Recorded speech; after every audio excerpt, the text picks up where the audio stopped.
Thé Café. Dominique Sorin, bonjour. Bonjour. Il y a 2 jours maintenant, 13 soldats français ont trouvé la mort au cours d'une opération au Mali contre des milices extrémistes. Une minute de silence a été observée en France, notamment au Sénat et à l'Assemblée. Ici, une action même symbolique est prévue.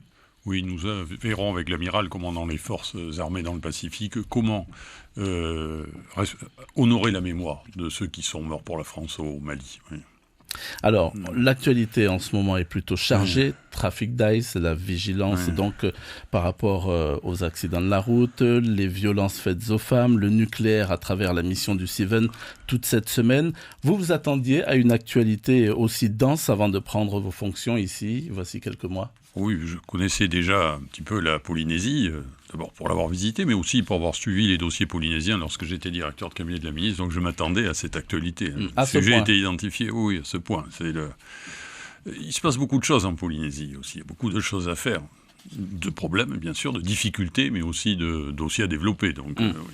Avant-hier, accompagné du président Édouard Fritch, président du pays, vous avez visité donc les installations du centre d'hébergement d'urgence qui se trouve à Pirée, un refuge où les femmes victimes de violences peuvent commencer à se reconstruire. Alors le Premier ministre Édouard Philippe a annoncé cette semaine à l'occasion de la journée internationale donc pour l'élimination de la violence à l'égard des femmes, 1000 places supplémentaires pour les femmes victimes de violences et un budget de plus de 360 millions, on parle en euros. Alors pour combattre ce fléau en France, est-ce que l'outre-mer et donc la Polynésie française figurent parmi les bénéficiaires de ces aides ? Et bien sûr, la Polynésie est concernée par toutes ces aides, par tous ces dispositifs. À quelle hauteur ? D'abord, je rappelle le dispositif, il y a eu ce qu'on a baptisé un Grenelle des violences faites aux femmes, qui a été décliné, qui a été appliqué ici en Polynésie, parce que c'est un problème majeur, on a eu l'occasion de le dire. Ça passe par beaucoup de prévention et ça passe aussi par l'accueil des femmes, et notamment des foyers. C'est pour ça que je suis allé avec le président Édouard Fritch visiter ce foyer, rencontrer des femmes pour qu'elles nous expliquent aussi leur parcours, leurs difficultés et les attentes. Et on voit bien que ce type d'outil est nécessaire. Donc nous allons travailler avec le pays pour pouvoir travailler à l'extension de ce foyer. Parce que c'est une nécessité. C'était une des conclusions d'ailleurs des réunions que nous avons eues avec les associations de femmes. Il faut pouvoir les accueillir au commissariat, dans les brigades de gendarmerie. Il faut faire un travail de prévention dans les écoles aussi, sur ces questions de violences faites aux femmes, parce que c'est des questions de comportement. Et il faut pouvoir les mettre à l'abri. Ça fait partie de l'ensemble des mesures qui sont appliquées ici, qu'il va falloir développer ici en Polynésie. Alors je repose ma question, quelle est la part donc, qui concernera la Polynésie française par rapport à toutes ces aides ? Il n'y a pas de part, parce que des enveloppes comme ça de ce type ne sont pas réparties par territoire. Il s'agit d'avoir des projets, et là nous en avons un, et nous ferons en sorte que ce projet soit financé. C'est comme ça qu'il faut voir l'utilisation des crédits. D'accord, donc c'est pas pour tout de suite. Mais si, le projet, il existe. Il m'a été présenté lors de ma dernière visite avec des projets de construction. Donc on traitera ce dossier en temps voulu. D'accord. Autre fléau qui ronge, qui gangrène véritablement notre société, ici c'est la drogue, plus précisément le trafic d'ice. Alors, il ne se passe pas un mois sans qu'il y ait soit une saisie à l'aéroport, soit une affaire au tribunal. Les douanes à l'aéroport ou encore la gendarmerie, lorsqu'il s'agit de découvrir des champs de cannabis, abattent un travail remarquable. Mais on a le sentiment qu'ils se retrouvent très très vite dépassés ici par l'ampleur du trafic. Je parlais du trafic d'ice. Cette recrudescence du trafic de stupéfiants a augmenté de 44% entre 2017 et l'année dernière. Le pays et l'État ont décidé d'augmenter les moyens d'investigation. De quelle manière ? Alors, oui, là, c'est un fléau pour le territoire parce qu'on a un développement de ce trafic. On trouve de plus en plus d'affaires, les douaniers, les policiers, les gendarmes agissent. Chaque année, il y a encore plus d'affaires, il y a encore plus de sanctions par la justice, on trouve de la drogue. Donc il faut, en la matière aussi, développer la répression. Ça en fait partie, c'est le premier niveau, et notamment la détection d'ice. Les chiens des forces de sécurité ont été formés à cette détection d'ice, parce que c'est une drogue particulière, on se rend compte que c'est un très bon vecteur. Donc on va augmenter le nombre de chiens qui peuvent être utilisés par les forces de sécurité. Le pays va participer à cet effort. C'est avoir 3 chiens de plus. Là, c'est l'objectif qu'on s'est fixé dans l'immédiat. Alors, il faut les acheter, il faut les former. Ça ne se fait pas en 8 jours, mais nous allons le faire là, dans l'année qui vient, en 2020, parce que c'est nécessaire. pour appuyer les forces de sécurité qui continuent leur travail d'investigation, parce que ce véritable réseau qui se sont développés sur le territoire. Ça, c'est le premier niveau. Deuxième niveau, il faut travailler aussi en matière de prévention. La prévention, parce que la consommation d'ice concerne aussi toutes les catégories sociales. C'est pas que les jeunes isolés, désocialisés, qui consomment de l'ice. Il faut de l'argent. Il faut de l'argent, mais il y a des crédits qui sont mis en place dans le cadre de la prévention de la délinquance entre le pays et l'État pour mener ces actions. C'est des actions qui peuvent être menées notamment dans le cadre des comités locaux de prévention de la délinquance qui s'appuient sur les mairies, sur les associations, notamment par-delà les autorités publiques du pays et de l'État. Et il y a aussi un gros travail à mener auprès des jeunes directement, notamment dans les écoles. Et ça, il y a un plan, ici, le ministère compétent travaille sur cette question, bien sûr, avec l'appui des forces de sécurité. Donc c'est des actions tous azimuts qu'il nous faut mener, parce que c'est à l'ampleur du problème que nous rencontrons sur notre territoire de Polynésie française. Alors, mais vu l'ampleur, justement, donc, du phénomène, vous n'avez pas l'impression que si on ne met pas de gros moyens, on risque d'être très très vite dépassé ? Mais on met des moyens. C'est l'une des actions les plus importantes des forces de sécurité en ce moment, c'est cette lutte contre l'ice. Il y a un certain nombre de priorités qui sont définies, notamment lorsque je parle de prévention de la délinquance, on a un certain nombre d'actions qui doivent être menées. C'est bien sûr le trafic, la lutte contre les addictions, l'ice, mais aussi la consommation d'alcool, parce que c'est un sujet ici. C'est deuxièmement la lutte contre la délinquance des jeunes, parce qu'il faut travailler aussi en direction des jeunes pour éviter qu'ils ne basculent dans la délinquance, sont les violences familiales et c'est l'insécurité routière. Ce sont ces priorités que nous avons sur le territoire sur lesquelles nous concentrons nos forces. Je reviens à l'ice. Vous ne craignez pas que la situation devienne ici un peu comme aux Antilles avec, on s'en souvient, la percée du crack et d'autres poudres blanches ? C'est un risque, il faut le reconnaître et le dire. Parce qu'il ne s'agit pas de se cacher en la matière lorsqu'il y a un tel fléau qui touche la société. Il s'agit de mobiliser tout le monde. Ça concerne, je disais, bien sûr, l'État, au premier rang, parce qu'on est responsable de cette lutte contre la délinquance. Ça concerne le pays, ça concerne les communes, ça concerne les associations. Et il y a cette prise de conscience ici, aujourd'hui. Et ce travail doit être mené avant qu'il y ait un développement encore plus important de ce trafic de drogue. Alors nous, on a l'ice. Il n'y a pas d'autres drogues dures pour l'instant ici consommées dans le pays. Donc ça suppose qu'on puisse concentrer nos efforts et on en trouve de plus en plus. Alors c'est s'équiper, on parlait des chiens tout à l'heure, c'est adapter l'action de nos forces de sécurité en la matière pour détecter toutes les possibilités de trafic. Et la justice est là aussi pour sanctionner. Oui. Alors ces trafics d'ice, on l'a vu après des perquisitions notamment menées chez les trafiquants, ont révélé alors un autre phénomène nouveau en Polynésie française, que les trafiquants sont de plus en plus armés.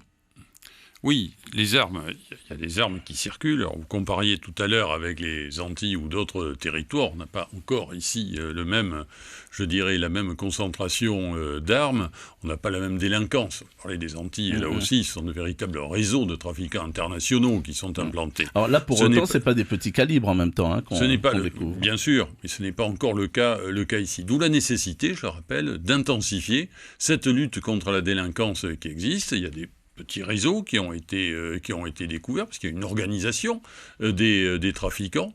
La justice a frappé fort, je dois le dire, à juste titre. Ici, il y a des sanctions pénales qui ont été appliquées. De façon à dissuader. Parce que là aussi, toute une action de prévention, beaucoup de gens se disent certainement que c'est un moyen facile de gagner de l'argent, mais ça a des répercussions aussi. Il y a des sanctions très fortes, de la prison, des peines de prison qui ont été prononcées. Donc il faut dire tout ça, il faut parler de tout ça. Alors cela veut dire qu'il y a des armes qui circulent donc beaucoup en Polynésie française. On sait combien, on a des chiffres ? Alors, difficile d'avoir des chiffres concernant des activités illicites. Je crois qu'il faut quand même revenir à la réalité en la matière. Il y a des armes qui circulent. Ce que je disais, pour avoir comparé avec d'autres territoires, certaines expériences des territoires ultramarins en la matière, c'est qu'on n'a certainement pas la même concentration d'armes que dans d'autres territoires, qu'il s'agisse des Antilles ou de l'océan Indien. Mais même si ce chiffre n'est pas massif, ne représente pas un trafic d'armes massif, on peut mener aussi des opérations, et je réfléchis à ce sujet pour voir notamment des opérations Rendez les armes qui ont pu être faites dans d'autres territoires Ça a été fait aux Antilles, ça a été fait à La Réunion avec un certain succès. On peut envisager de le faire ici. Je suis en train de réfléchir à cette question.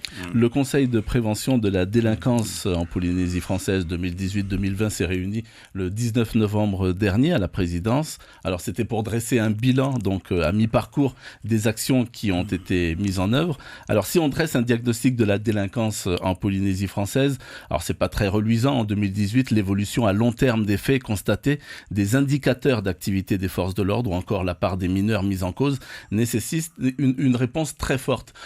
Alors, vous avez justement sur le plan répressif donc précisé des choses, mais est-ce qu'il y aura des moyens adaptés justement face à cette délinquance qui grossit ou pas ? Mais justement, l'objectif de ce comité territorial, c'est pas pour le plaisir, c'est toujours plaisir à se rencontrer, mais c'est surtout pour être efficace et faire un bilan de ce qui a été fait. Il y a beaucoup d'actions qui ont été menées déjà. Je disais tout à l'heure sur la lutte contre les addictions, les différents trafics, délinquance des jeunes, violence familiale, insécurité routière, sont nos priorités ici.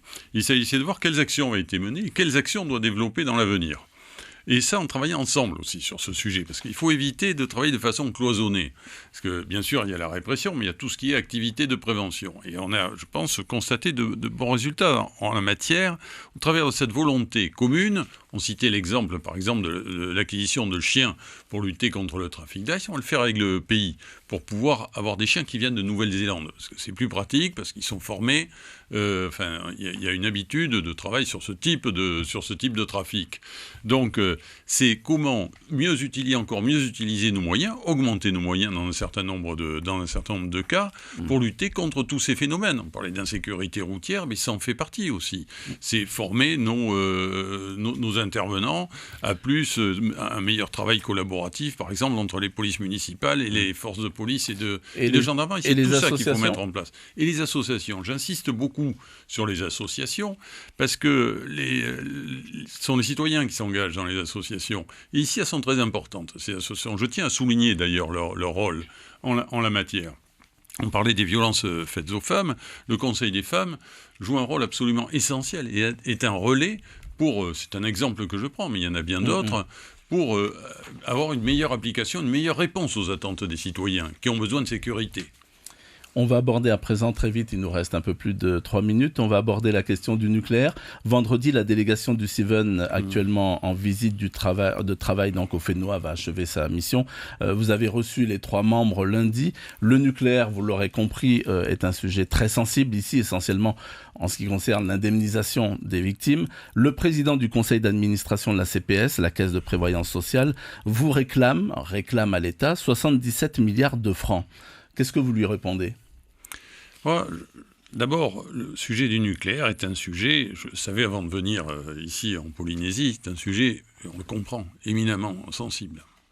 C'est parce que ça a affecté la vie, l'histoire des Polynésiens.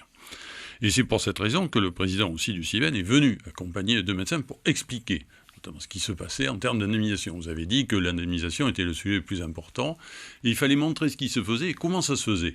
Parce qu'il y a eu une amélioration dans le traitement des dossiers et dans le nombre des dossiers qui ont été retenus par le CIVEN. Alors ensuite, il y a la demande. Il y a le vœu qui a été émis notamment par le CESEC sur cette question. Ça nécessiterait des débats très, très, très importants. Mais la demande qui a été déposée, c'est de dire, voilà, il y a eu des cancers qui figurent dans la liste des cancers qui peuvent être potentiellement radio-induits du fait des essais, et il faut indemniser la CPS. Mais ça signifierait, Alain Chrisnart l'a dit également, ça signifierait que tous les cancers appartenant à cette liste sont dus aux essais nucléaires. Et ce n'est pas le cas. On ne peut pas dire qu'en Polynésie, il n'y aurait pas eu du tout de cancer de ce type. Donc vous lui dites quoi ? Revoir sa copie ? Là, il y a un biais, il y a une approche qui ne correspond pas, je pense, à une approche raisonnable du dossier. Donc faire un autre calcul. Je pense qu'il faut revoir le calcul. Merci beaucoup, Dominique Saurin, d'avoir accepté notre invitation. Je rappelle que vous êtes le haut-commissaire de la République française en Polynésie. Merci.